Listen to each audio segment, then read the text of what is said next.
एक बंदर और दो बिल्लियों की कहानी। एक बार दो बिल्ली रोटी के टुकड़े के लिए लड़ रहे थे।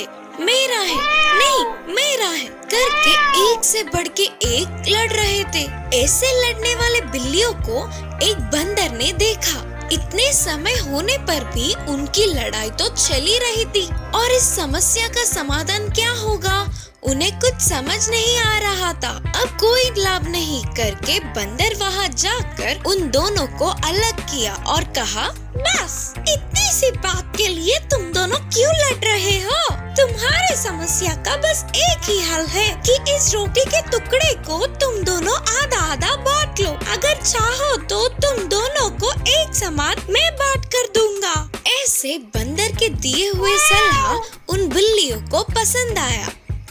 बंदर की वजह से आधी समस्या का हल होने पर बिल्लियां उस रोटी के टुकड़े को बंदर को दिए। फिर बंदर ने उस रोटी के टुकड़े को दो हिस्सों में बांटा, लेकिन बंदर ने कहा, अरे एक हिस्सा तो बड़ा लगता है, बोलकर उस टुकड़े को थोड़ा खा गया। अरे अब ये हिस्सा बड़ा हो गया करके बोलकर उस दूसरे टुकड़े में भी थोड़ा खा गया। अब ये बड़ा हो गया बोलते हुए पहले हिस्से को फिर से खाया। ऐसे थोड़ा थोड़ा करके पूरी रोटी के टुकड़े को खाकर एक ही बार छलांग मार के पेड़ पे चढ़ गया।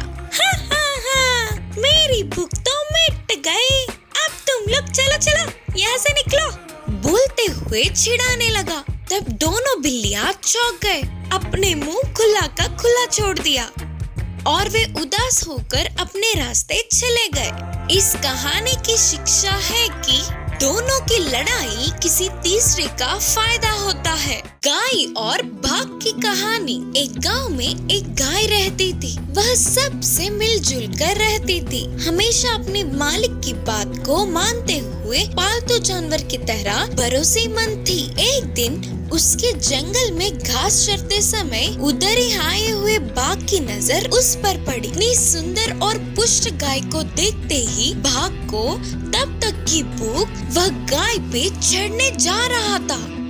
यह देखने वाले गाय ने तुरंत कहा, रुको बाघ राजा रुको, पहले मेरी बातें तो सुन लो। घर पे मेरी एक नन्ही सी बछड़ा है, उसे अभी इस दुनिया के बारे में कुछ नहीं पता और मैंने उसकी आज की भूख को भी नहीं मिटाया। अगर आपकी दया होगी तो मैं अपनी बच्ची को पेट भर के दूध पिलाकर सबके साथ कैसे रहना है अच्छे अच्छे बातें सिखाकर आती हूँ।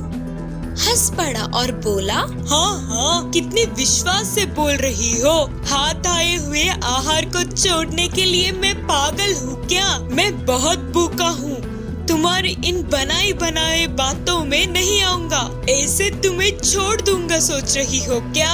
अरे नहीं बाघ राजा, मुझ पर भरोसा करो, मैंने कभी भी असत्य नहीं कहा है। अगर आपकी दया हो तो मैं जाकर मेरे बच्चे को पेट भर के दूध पिलाकर आऊंगी।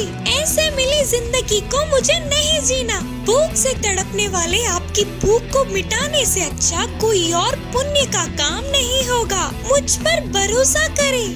हंस पड़ा और बोला, ठीक है तुम अभी जाओ, लेकिन वापस नहीं लौटे तो फिर कभी न कभी तो तुम मेरे हाथ लगोगी ही ना, तब देख लूंगा। उन बातों से खुश होने वाली गाय जल्दी जल्दी घर पहुंचकर अपनी बच्ची को पेट भर के दूध पिलाते हुए कहा, बच्चे यही हमारी आखिरी मुलाकात है, अच्छे से रहना, बुद्धिमान बनकर मालिक की मदद करना, सबसे अच्छे से रहना, कोई लड़ाई मत कर, कभी भी किसी भी चीज के लिए झूठ मत बोल, हमेशा सच्चाई का साथ देना और वही तुम्हारी रक्षा करेगी। सबसे अच्छा नाम कमाना और अपनी जिंदगी को साकार बनाना। बोलते हुए उसे कुछ चीजें समझा सिखाकर वह वापस जंगल लौटने लगी। वही जंगल में गाय की इंतजार करने वाले बाघ को दूर से गाय आती हुई दिखी। वह चौंक कर बोला, आहा, ये गाय कितनी भरोसेमंद है, अपनी बात की पक्की है। मेरा आहार बनने के लिए वापस आ रही है। वह अपनी प्राणों से भी ज्यादा अपने वचन को पूरा करने वाली गाय कितनी महान है। ऐसी सत्यवादी को मैं मारूंगा तो मेरे सिर पर पाप चढ़ेगा, पाप। करके बाघ ने सोचा। गाय के नजदीक आते ही बोला, हे महान गाय, तुम कितनी सत्यवादी हो। अपनी वचन के लिए, बात के लिए अपने प्राणों की भी चिंता ना करते हुए मेरा आहार बनने के लिए आई हो। अगर मैं तुम्हें मार दूंगा तो मुझे महापाप चढ़ेगा। तुम्हें छिड़ाने के लिए मुझे माफ करना। मेरी भूख आज नहीं तो कल कैसे भी बुझा लूंगा। तुम अपने घर जाकर अपने बच्चे के साथ आराम से जीना। तब गाय खुशी से घर जाकर अपने बच्चे के साथ हमेशा खुशी खुशी से रहने लगी। इस कहानी की सीख है कि अगर हम अपनी बात पर अड़े रहे तो उसका फल हमें जरूर मिलता है।